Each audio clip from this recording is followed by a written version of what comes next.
Howdy, welcome to the F1 Hatchet. How was your summer break? Were you ready for this race? What was your thoughts on this race? Did the break actually help you get motivated and really exhilarated in this race? I mean, I thought it was a really good race. And I'm trying to think in my view, is that because of the passing or the pit strategy, or was it that I was just ready for another F1 race after several weeks off? I would probably give this probably an 8 out of 10. I really enjoyed this race, even though the winner was out ahead of the rest of the field by quite a bit at the end.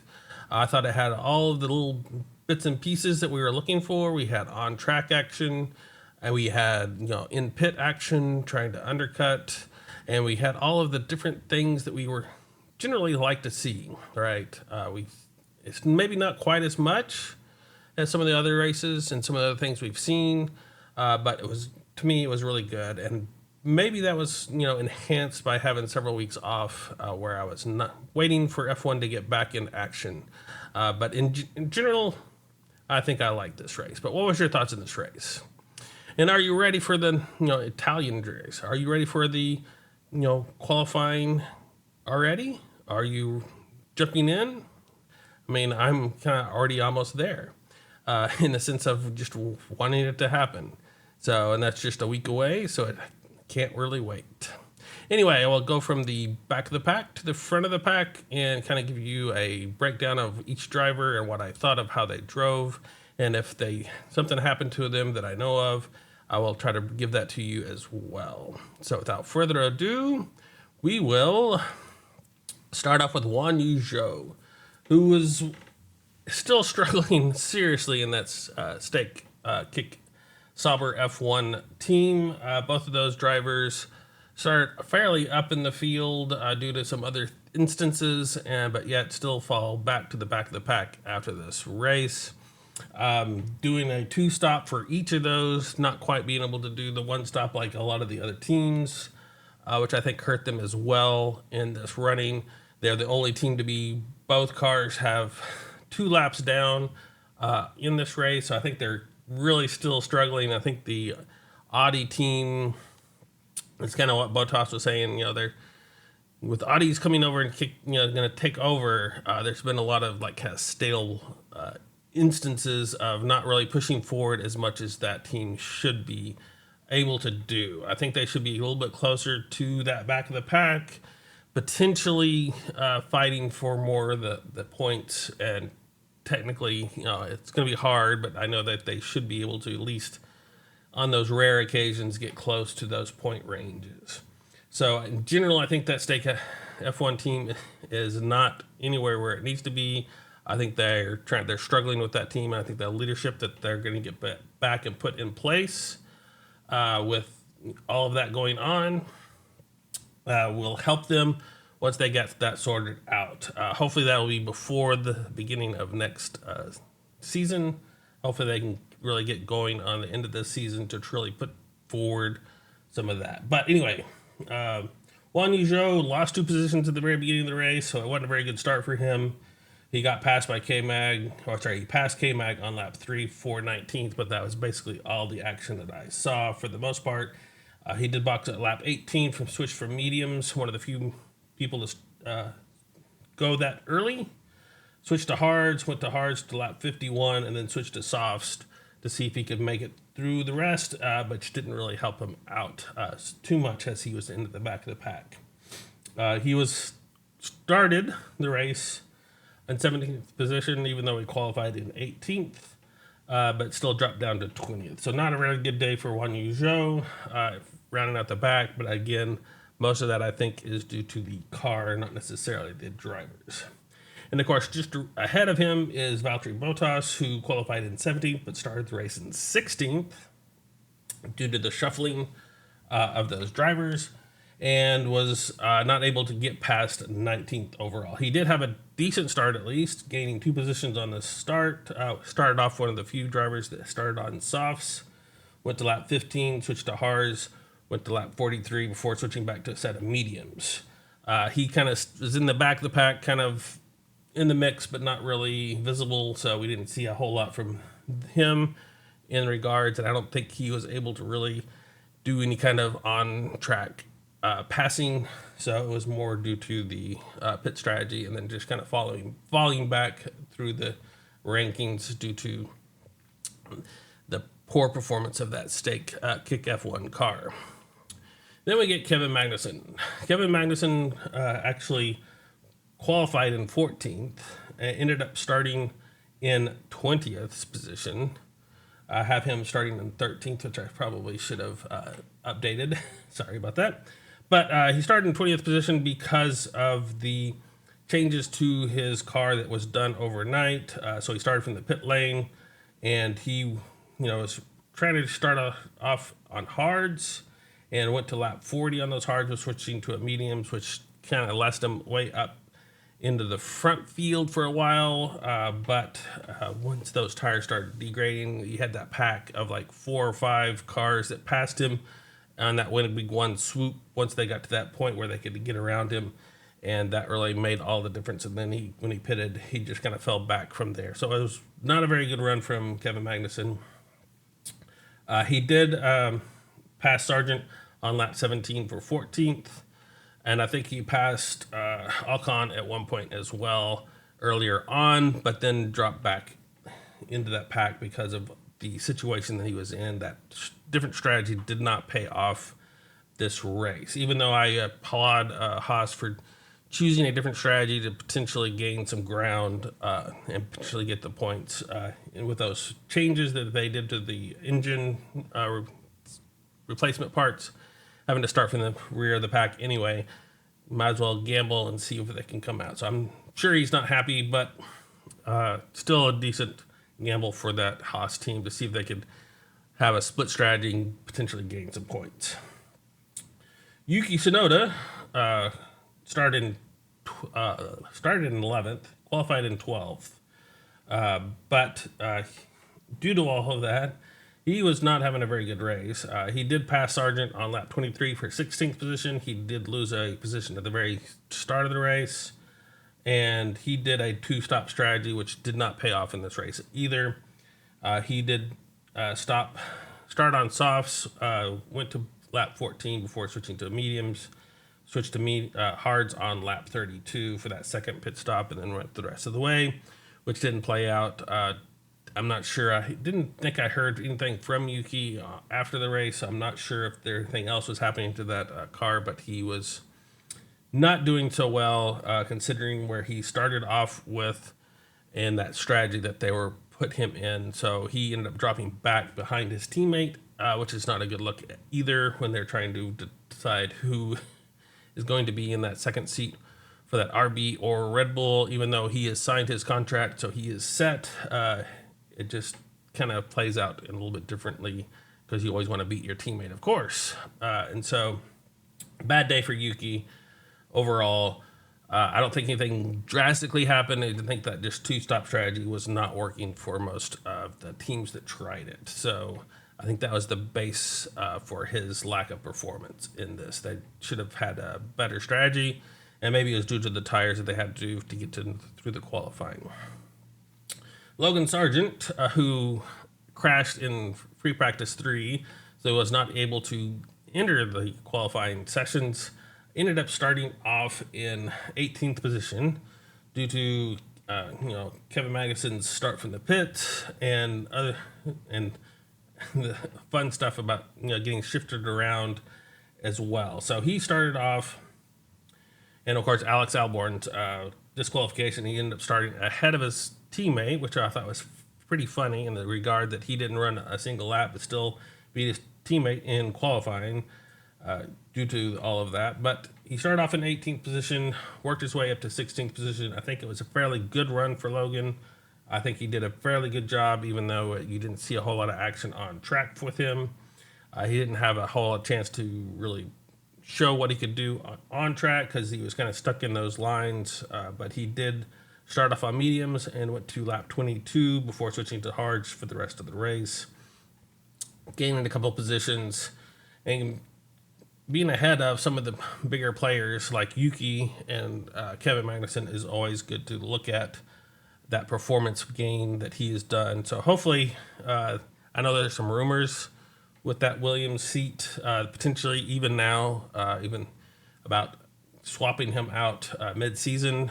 The only thing I've heard directly is possibly getting Liam Lawson, kind of a weird loaner for him to get in that seat. And I think that was mainly for Red Bull trying to piece out what they want to do with their drivers for that second RB seat versus the Red Bull seat, to see if maybe if they can get Logan in there to really see if, not Logan, Liam, to get Liam Lawson in there to see if he can again prove that he can be willing to get a good drive in that Williams and kind of test out him again in the Formula One scene before they actually assign him to more of a full-time contract. Even though I've heard several things about Liam Lawson, already should be gained a seat somewhere. There was already been told. So I think there's that rumor, but that's kind of hard for me to believe, especially since Williams has signed signs coming back in. So I don't see the gain for Williams to be replacing the drivers unless it's just some kind of money deal, I guess, potentially. But with Sainz and as Alex Albon for next year, I think that's a great setup for them to really progress and move forward. And so I don't see any strategy need for Williams to kind of replace Logan, especially as he's still progressing in that, and they seem to be still happy with his progression. So I think that'll play out for the rest of the season. I don't think that rumor will happen, but I did hear that rumor, so I figured I'd mention it here. Esteban Ocon started in 15th and ended up in 15th. Still not a very good run for him. He did pass Sargent on lap 42 for 16th and passed Bottas on lap 44 for 15th. He started on mediums and went to lap 30 before switching to set of hards. He did lose a spot at the very beginning of the race, so that's kind of threw him. But still not a good race for Ocon, especially when his teammate was able to get points out of that run. I know his teammate started up a little bit farther up in the grid due to qualifying issues that they had in that qualifying session with Ocon getting the right timing done, but still not a good look for Ocon. I know he signed for Haas next year, so he doesn't have the pressure, so that's good for him. But still not a good look, in my opinion, for Ocon this race. So hopefully he'll bounce back next week and kind of show what he can do and still give that confidence for him. Alex Albon did an excellent job in qualifying. He ended up getting way up there, I think in 8th, I believe. But then got disqualified because of floor being too wide on the specs. And so they threw him to the very back of the field and then got bumped up because of Kevin Magnussen's starting from the changing stuff around. So he got bumped up to 19th starting position, worked his way up to 14th. Did a really good job in general. I know he was hoping for more. He was hoping to be started up a little higher, but I think it's still a good run for him, even though it wasn't into the points running. He did gain 2 positions at the start of the race, and he did pass K-Mag on lap 41 for the 11th position. He did pit kind of early, I thought, switching from mediums to hards on lap 12, and then switched back to a set of mediums on lap 54. But overall, even with that 2 pit stop strategy, he did a really good job getting up there, gaining those positions over everything else. So I think Alex Albon did a good job on his drive. It just didn't show off in the points or close to the points in that regard.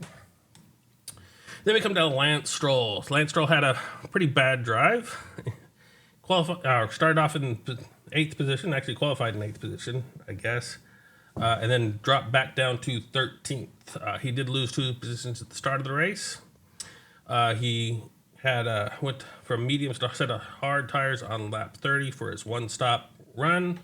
He did pass K-Mag on lap 41 for 13th and passed Alex Albon on lap 44 for 12th. He did then get a 5-second grid penalty, not grid penalties, 5-second penalty for speeding in the pit lane, where he came in just a little too hot and locked it up and didn't quite get it slowed down quite enough for that. I'm not sure if that was caused by him, driver error, or if that was something that had a little bit of extra wind involved as well. So, but anyway, he kind of came in a little too hot and caught that 5-second penalty, which then pushed him down farther into that bottom part. He should have done a lot better, I think, especially with his teammate gaining a point. I think he should have been at least a little bit farther up just behind him.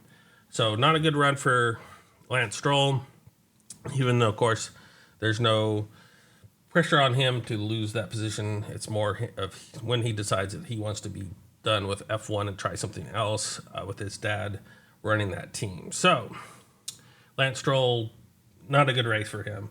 Maybe he can, recover. He seems to be doing, up and down strategies for a lot of these races. So maybe he'll bounce back next week.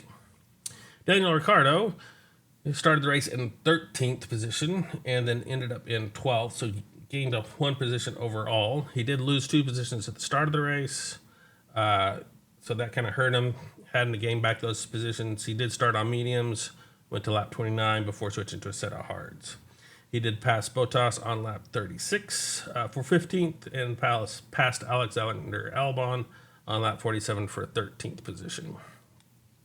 And due to the other pit strategy arrangements, he ended up in that 12th position. So not a great race, but not a horrible race. He did beat his teammate pretty handily in this, even though his teammate started up ahead of him. So that's always a good thing.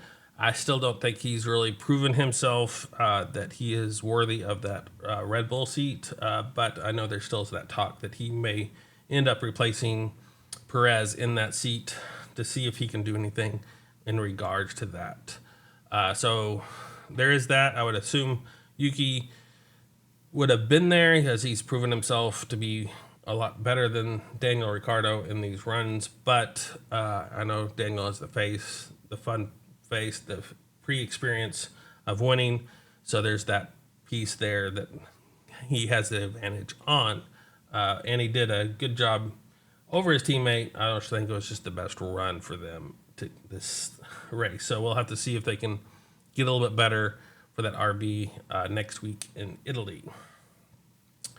Nico Hülkenberg did actually a fairly good job, I think, overall. He started off in 12th and ended up in 11th. He did go a super long time, and I thought this was a really weird strategy that Haas put him on because he started on mediums and then switched to a set of hards on lap 14. And then went to the rest of the race on that set of hard tires.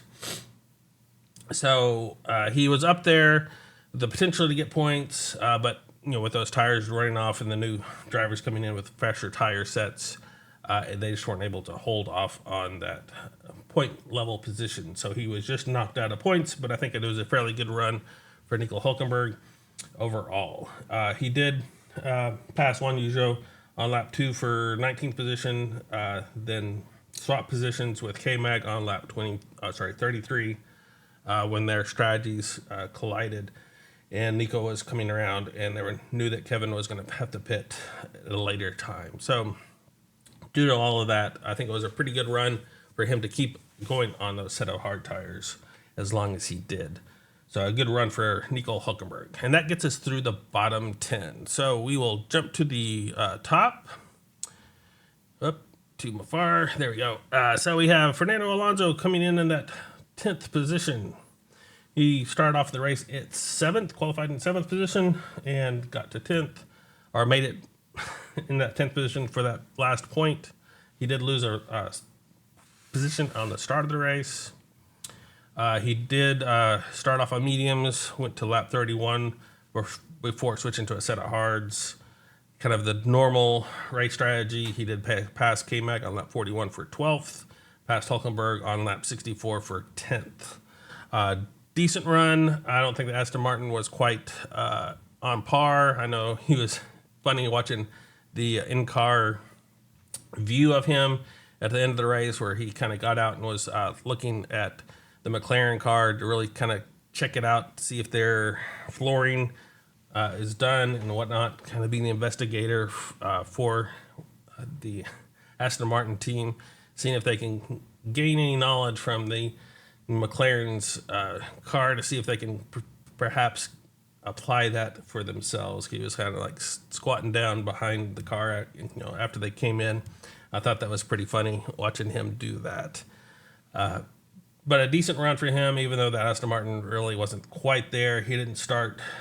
He started just ahead of his teammate and ended up, getting that last point. So I think overall, it was good.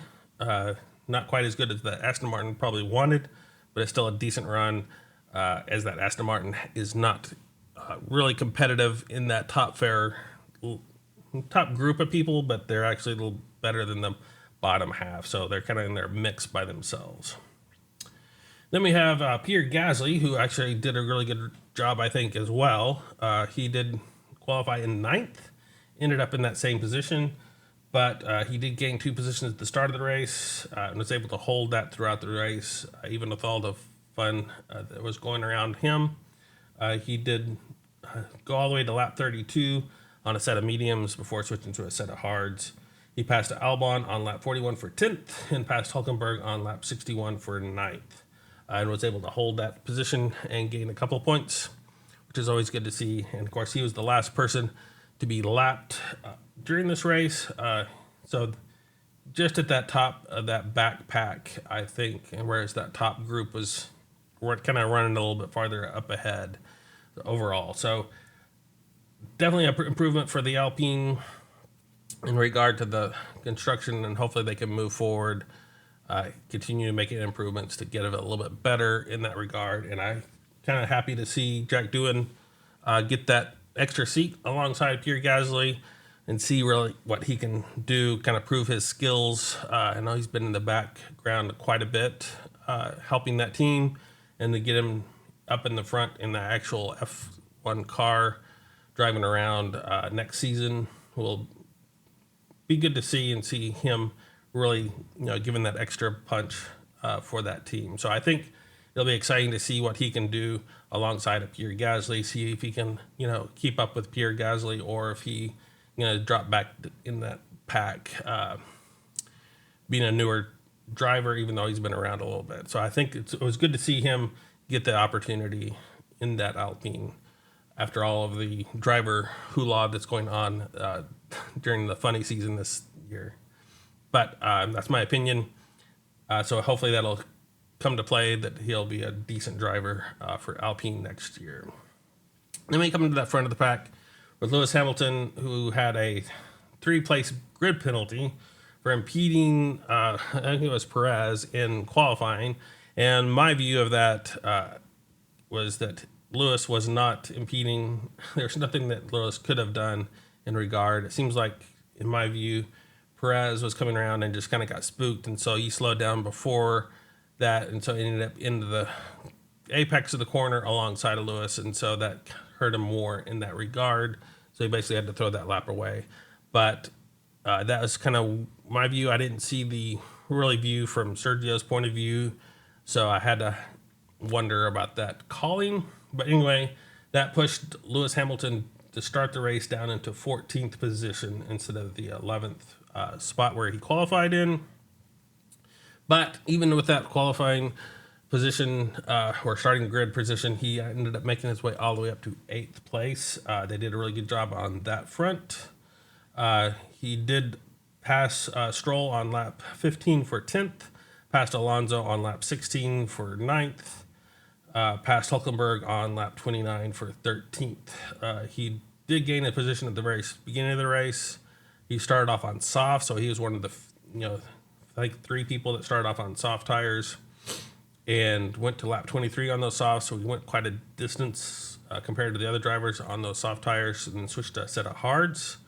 Went to lap 48 and then switched back to a set of softs and had the fastest lap until the very last lap, where Lando was able to take that from him.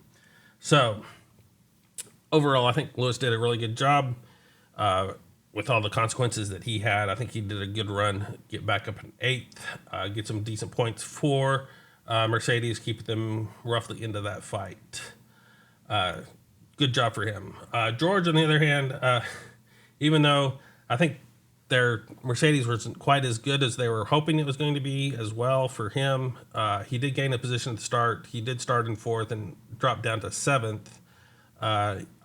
He had to actually make that second stop because his tires were going a little farther than they were wanting to, and I think, and that kind of hurt them in that regard because he stopped on lap 25, switched from mediums to hards, and then he switched to a set of softs on lap 54.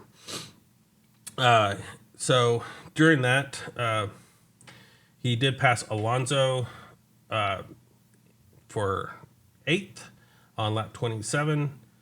And he made it up to 3rd at the very start of the race. So he started off in 4th, gained that position, went to the 3rd, was able to hold off Oscar for a long time, but then kind of dropped back down into that running and wasn't really able to pull it out overall, and then had to make that extra stop that hurt him again. So I think overall on the Mercedes, they weren't quite dialed in this time, even though that running, he still got decent points for Mercedes, both getting double points, so that's always good to see.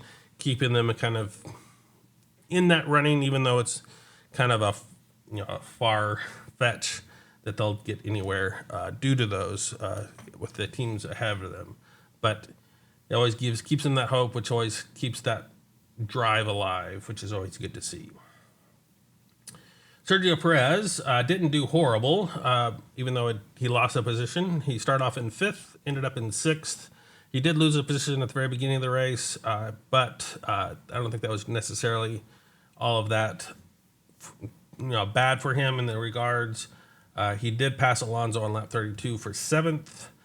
He did go from to lap 29 before switching to a set of hards from mediums, and kind of ran the race, trying to play it out between where the McLarens were and the Mercedes and the Ferraris around him, trying to drive that up. I think he just kind of got stuck in that backpack and wasn't able to really take advantage of the dirty air that was around him, so he couldn't get that clean air to really show what he did. So he didn't really do horribly in regards to the Red Bulls were not dialed in this weekend. I don't know if that's going to be for the rest of the season, because it's looking kind of bad in that regard after that dominant first half that they did. But overall, I don't think he was bad. I think we have to really show what he can do the next couple of races to see if that really pays off or not, and see if he can keep that seat or if the rumors are true that he's going to get replaced somewhere before the end of the season, to see if somebody else can do a better job and keep that Red Bull constructors with Red Bull for this season. But again, I don't think Sergio did a very bad job in this race. I think he did a decent job. It was just not the best he probably could have done, but it's not horrible and it's not bad looking on him, I don't think. I think it was more about this car and the strategy that they have him on. Then we come to Carlos Sainz, who actually did a good job coming in from 10th position all the way to 5th. He was able to, work it through that mix. That car seemed to come alive for the Ferraris, and they were able to really improve during the race after they were having some struggles in qualifying and free practice sessions. He did gain a position at the start of the race.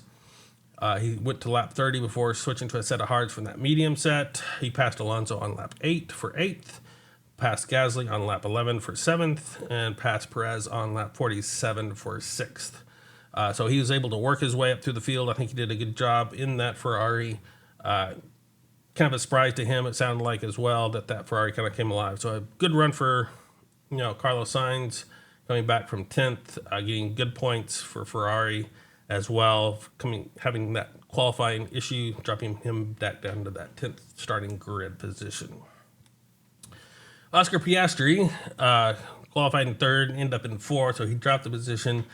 Did lose a position at the start of the race, as did Lando, so not a horrible compared to his teammate, but they really need to look at their starts to see if they can figure out what's going on with those McLarens on the start of the race, to see if they can gain some ground instead of losing ground in that start of the race, prove that they can, maybe it was a clutch issue or something to that effect, that they had miscalculated with the traction they were going to be on that starting grid. But anyway, decent run for him. I know he wasn't quite as far up as he would like, and there was that potential to undercut, the Ferraris, and potentially, in that regard, potentially even gain ground on Max Verstappen from the 2020 hindsight, looking at the traction instead of going as far as he did on his set of mediums, which were up to lap 33 on that set of mediums before switching to set of hards. But I think on the race itself, I think they did a good job. I don't think it was quite as bad looking as some of the other calls that McLaren had made in the past. I think Oscar did a decent job. He just couldn't quite get past some of the people like George Russell in that run, which kind of hurt him in that regard. But when George pitted, he was hoping that clean air was going to help them out, which it did, but it didn't quite help him out quite as much in that running as they were hoping for. So it's hard to see how that was going to play out, until you look back at it. So I think that was a decent run for Oscar, even though he dropped down a position. I know it's not what he wanted, and he did pass George on lap 40 for fourth. So there is some of that. But again, not where he wanted to be, even though it's not a bad run for Oscar Piastri. Charles Leclerc did a good job qualifying in sixth, ended up in third, actually on the podium, kind of holding off, Oscar in that run, kind of keeping that tabs, doing what he needed to do to really play out that undercut position. So good job for Ferrari on all of that. He did gain a position on the start of the race. He went to lap 24 on a set of mediums before switching to a set of hards that got him back into that third position, where he was able to keep it till the end of the race, gaining some valuable points for Ferrari. So a good job for Charles Leclerc. Max Verstappen did good. He had a good start where Lando had not a great start. Was able to overtake him on the start of the lap, the start of the race. Got up there, maintained that first position for 18 laps. In that first position, that was not quite where he wanted to be overall in that regard to the tire management part of the Red Bull, as they were really struggling to get that car to turn. You could see some footage for that, where he was just like turning the steering wheel way far and it was not really moving. So he was struggling with that car, which is more of the issue, I think. But he went to lap 27 on that set of mediums and switched to a set of hards, and then got pushed into that second position on track because of the tire management on that Red Bull wasn't quite there, dialed in quite as good as they usually have it, where Lando was, spot on for that tire management purposes. And so he just kind of ran into that second position and just kind of had a good, solid second position, even though, as I said earlier, that there's some potential if they had undercut that they might have been able to, pull that out to that second position for Oscar, but it didn't seem to work out on track that way, and he could have probably reacted to that as well. So a good job from Max, even though he stayed in second and didn't get that first position, and a good job for Lando, even though he lost the position on the start of the race, being able to, not stay calm and just put pressure on him and not let him get away, and then be able to just overtake him. In fact, I thought it was phenomenal in that McLaren that they were able to pull the lead as much as they did. So it's almost like reverse positions for the McLaren and the Red Bulls in this race, as he was able to gain a 22.8 second lead at the end of the race over Max on merit, whereas Max was having those 20 plus second leads from that beginning of the season. To have that flip, I think that's really showing how good that McLaren has become, and with the Max and that Red Bull not quite up to par, it really showed at this time. So really good job for Lando Norris even though he got past at the very beginning of the race, was able to maintain that, pull that out and hit the lead, and just kind of drive away with it for the rest of the race. So kind of nice steady race for him. And then even with all that, he was able to build up all of the charge over the last several laps of the race so that he could do a full deployment the very last lap and gain that fastest lap, which got him the extra point as well. So that's, really on the nose, on the head, working from Lando, I think. Because I wasn't thinking like he had old tires, hard tires. There's no way that he can get the fastest lap from, one of the Mercedes who had soft tires that were able to, pull that fastest lap earlier on. So with those used tires, I was thinking there's no way that Lando was going to be able to do that. But he was able to, generate enough power so that he could just go full tilt on that McLaren and pull it off, by a tenth or something, I think, if I'm not mistaken, around that lap, gaining the extra point. So he did get the driver of the day, and he had the fastest lap overall. So a really good job for Lando, even though it wasn't the perfect weekend because he lost the lead of the race on the very start. So he'll have to work on that. I know he's been working on it with a break, but a really good run from him. So just a recap of how the lead went. We had lap 5. Well, Max took the lead on lap 1, and then on lap 5, he had a 1.3 second lead. On lap 10, Max still had a 1.4 second lead, and then it switched over on lap 18. But so on lap 25, Norris had a 5 second lead. Lap 36, he had a 8.6 second lead. Lap 50, he had a 13.7 second lead, and then by the end of the race, he had a 22.8 second lead over Max Verstappen. So you can kind of see how that played out in that regard, that Lando is able to just kind of pull away from the rest of the field in this running. So excellent job for McLaren. Really good race, even though, it didn't seem that way when you start looking at the numbers and the lead that Lando had over, that second position for Max. I still thought it was a really good race. And again, that could be just because we haven't had a race in several weeks. And so I'm just excited to be back. But right now, that's what my feeling is. I'll have to give it a couple days to see if I give it a different score. But what was your thoughts? Did you really enjoy this? Were you glad to be back? Did you think that some of the strategies were kind of incorrect and so they kind of shot themselves in the foot? Give me your comments. I'd appreciate that. So, what did this do to the driver standings? Pretty much, you have Max Verstappen still in the lead with 295 points. You have the slim opportunity for Lando Norris to take over.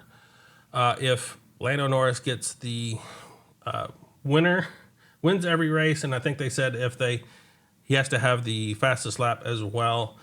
If Max gets second position, that he could overtake Max Verstappen for the driver's standings. So of course, there's always something that could happen to Max, getting knocked out of the race or something, which would help drastically. So there's that hope in that for Lando Norris, but it is still a fine margin if there's anything possible in that regard.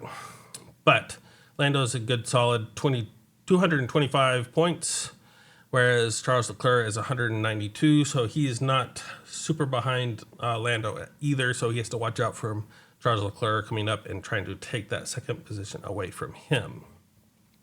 Then you drop down to Oscar Piastri with 179 and Carlos Sainz just 172, so there's that battle there going on for fourth. And then you have Lewis Hamilton and Sergio Perez, and then it drops back down to Russell holding it up that last bit for the top 8 before it drops quite a distance to Fernando Alonso. And then, of course, you have the little back-end battles that don't change a whole lot because they don't get a chance to get points significantly.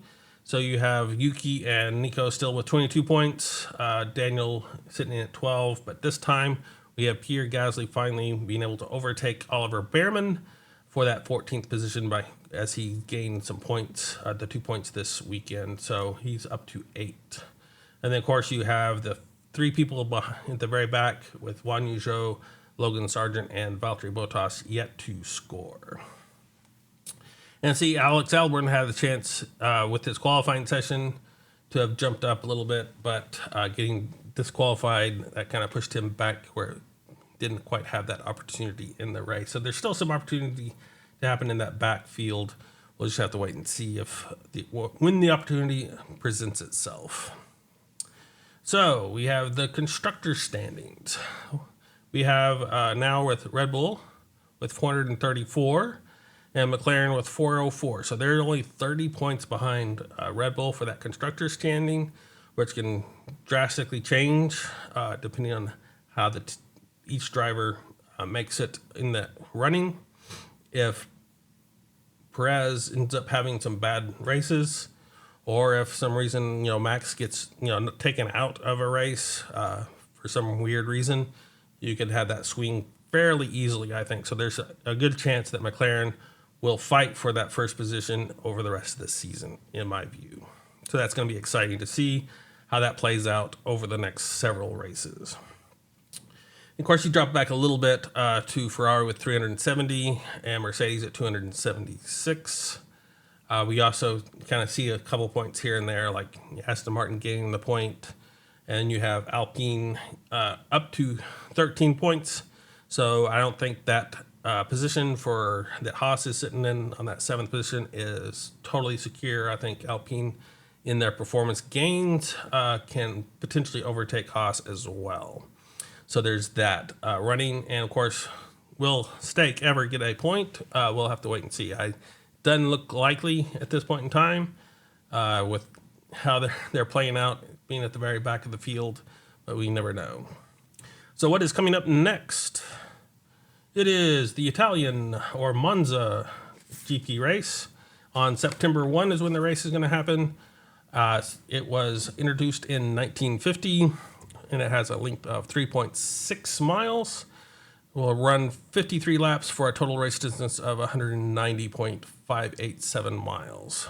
And Ruben Barrichello was the lap record holder in 2004 with 1 minute, 21.046 seconds around the circuit.